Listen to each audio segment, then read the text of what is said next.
Toute heure entamée est due. La formule pourrait disparaître des parkings publics à partir de janvier 2016. Le Sénat a adopté la nuit dernière la tarification à la minute.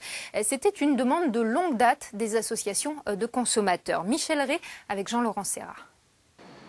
À Paris, en 10 ans, les places de stationnement ont diminué de 15%. Il devient de plus en plus difficile de se garer. Vous stationnez avec des voitures, on n'arrive pas parce que les prix c'est tellement cher que de fou, on prend le risque et on laisse extérieur. Cher et même de plus en plus les parcs de stationnement.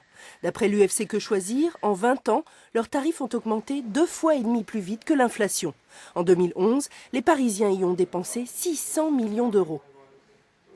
Les parkings parisiens sont les plus chers de France, avec une moyenne de prix pour 1 heure de 3,33 €. Et cette moyenne qui cache de grandes disparités, parce que vous avez certains parkings qui sont plutôt aux alentours de 2,50 € de l'heure, quand d'autres atteignent facilement 4,50 €, voire 5 € de l'heure. La solution, d'après l'UFC Que Choisir, est la tarification à la minute. Un point de vue partagé par l'association 40 millions d'automobilistes.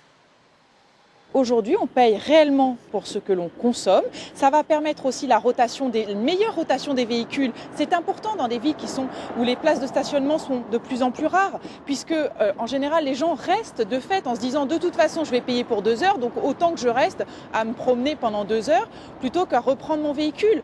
Cette nuit, le Sénat a adopté l'amendement qui instaure la tarification à la minute.